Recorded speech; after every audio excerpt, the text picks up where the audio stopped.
there was big news that broke on Friday. It angered me. It angered a lot of people in the James Bond fandom. If you are a fan of James Bond, you know that one of the most important things integral to the character is the fact that he carries his infamous Walther PPK. And that has been his sidearm for a very, very long time, except for when they removed it in Tomorrow Never Dies and they gave him a P99 all the way up until Casino Royale came out, where he used the P99 in the beginning. By the time the movies move on, James Bond goes back to the Walther PPK. At the very least, I know he does it in Skyfall when he gives him the dermal censored Walther, which I always thought was very cool. It's also something Democrats would try to get you to force to have, some type of fingerprint sensor gun so that nobody else can fire it. But over the weekend, what happened is people noticed that if you tried to go watch the Amazon Prime version of all of these James Bond movies, remember, Amazon bought MGM and they now own the rights to the character of James Bond. Denis Villeneuve is in the process right now of making his own James Bond movie, I assume after Dune 3. And if you went through the list of all the movies, they removed James Bond's weapon from each and every one of them. I'm going to show you the picture here first of the one that drew the most attention. This is the one that everybody saw. So it's the awkward poses, Phil. Yeah. If you look at the, like, why is Pierce Brosnan look like this? Why not? Why right? is he doing this? Why? He's just thinking. Yeah. They point out, they say, like, look, this is a bad sign. Like, Amazon eventually removed these images, but they removed the gun from GoldenEye down here, and they removed the gun from Dr. No, and then they just extended his arms in A View to Kill, and there's no weapon in the holster on Spectre. Is the idea here supposed to be like he's going to carry a taser? It's not an issue with guns in general, and that's the part that I found the most confunding about all of this. First of all, here's all of them, if you're wondering what all of these covers look like. I thought that this stuff was, like, done. They have since removed these images. Yeah. They have not put the guns back in. They've just gone to different still images from the movies. Yeah, I mean, I kind of thought that people were like, look, contextually, They were very it's fine. upset. Yeah, good, and I'm glad, and I hope that they don't continue this stuff. Like, even Spielberg said that it was a bad idea when he took the guns out of the hands of the guys in E.T. And for context, guys, they're not removing guns from the movies. Obviously, you can't do that. They're just doing it from the artwork. I found this very funny. I posted this, and then somebody else caught it later. So Pierce Brosnan did a movie called The November Man in 2014. Okay. And I remember watching it because I'm like, I love Pierce Brosnan as James Bond. Here's him in a similar type role. Well, notice how they put these two pictures next to, these are literally next to each other and customers almost watched. So he's allowed to have a gun in The November Man because he's very clearly still holding his SIG there. Hope he doesn't drop it.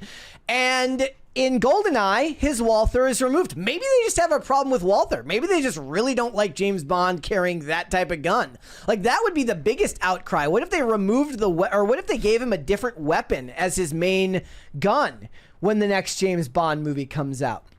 And this person points out, oh, no, this was me. I said, this is the most controversial James Bond's gun has been since they got rid of the Walther PPK and gave him a P99 in Tomorrow Never Dies. You know, that always made more sense. It actually, in story-wise, doesn't make more sense to me. I guess you could say James Bond carrying more around, having a larger magazine could make sense. But since the point is that he's more stealth than fighting in, actual combat, that maybe he should have a smaller weapon that's easier to conceal. It's important to be able to conceal. He's a spy. He's undercover. So here is what it looks like with the gun. Now is what it looks like in the customer. They just got rid of the arm. No arm. Can't see the gun at all. It's not a good sign. It's not a good look. Even G20. Do you remember that movie that was supposed to come out a couple of years ago, or that came out earlier this year with Viola Davis, where she plays the president and she's she's at a huge summit and she's killing people with weapons left and right. That movie still has her holding a gun on it, so it's not Amazon properties. My first thought was like maybe this has to do with Amazon, like they don't want their movies specifically to be associated with firearms. I think that's stupid and a huge problem, given the fact that means that some bureaucrat who knows nothing about filmmaking or about making their audiences happy, who's just thinking about, their stuff being I guess, like, called out by parents or somebody who's going to try and have them censored. So it just seems like corporate oversight leading to something bad. But it's not that anyways, because a bunch of other movies that Amazon has made still have weapons in them, right? Mm-hmm. I don't know what you do with all of this other than to say that they want to do this to James Bond specifically. And then, of course, people went and had their own fun with it. And this is what happens when you piss people off. It is. It generally is. There's James Bond holding a dildo. Sorry, guys. That's what it is.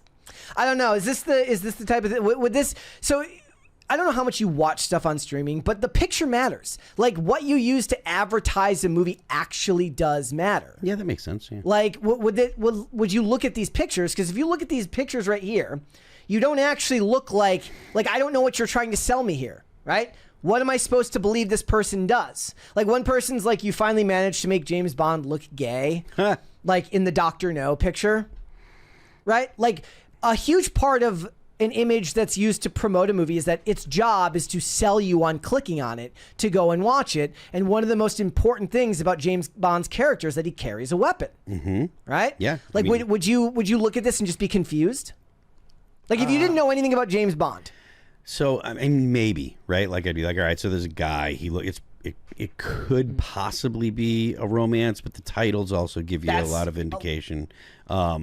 So, yeah, I'm not sure that I wouldn't be able to figure it out, but it does make it totally clear with the gun, you know? Yeah. And Amazon, again, quietly removed those specific images, but still have made sure to, at least as far as when I checked last night before I went to bed, there were no weapons featured in any of the James Bonds, in any of the images from any of the movies, just still images that they took from the film itself. I'll go one step further.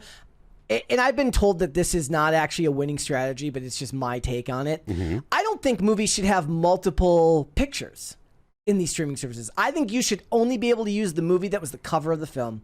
And I'm talking like whatever regionally. If the movie came out in the US and you have that one picture that's the main image for the movie on the cover of the DVD, that's the only image you should be using on the streaming service because it has the most visibility for it. Now, I don't remember who it was. I think Matt Kadish was on with us a while back. He runs the Salty Nerd podcast, and he said like he knows for a fact that like analytics prove that wrong, that switching out the photo actually does well to increase viewership.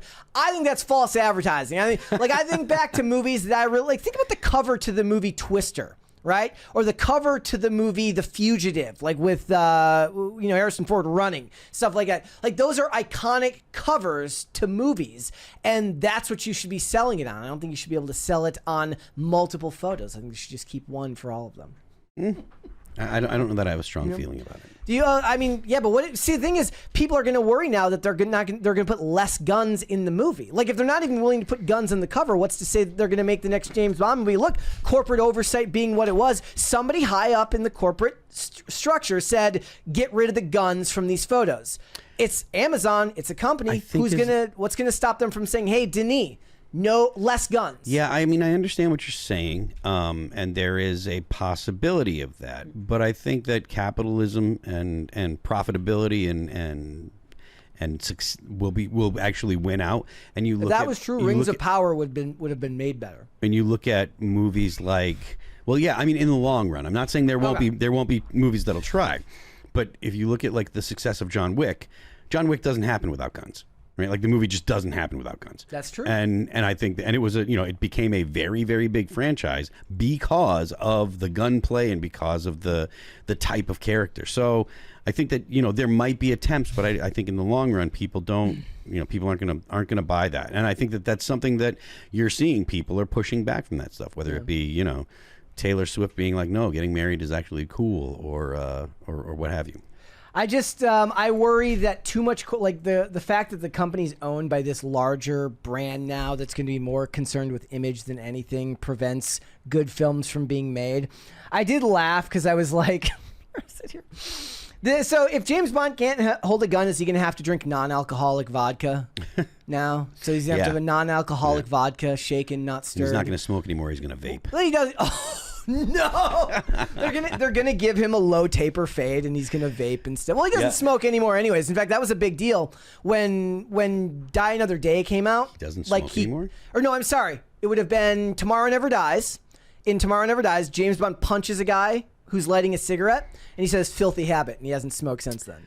That's terrible. Well, that was back in '97. They got rid of the cigarettes back in '97. Yeah. All right. It's not a filthy habit. Look, guys, he can't be the man with the golden taser. He has to drink actual alcohol. He has to have an actual gun. This isn't rocket science, and if it was, you wouldn't allow the rocket to be in there anyways, because you think that was a weapon too. Thanks for watching. Listen to full episodes of Pop Culture Crisis on Spotify. Keep up with us on social media and make sure you subscribe and ring that bell so you never miss the show. Bye, guys.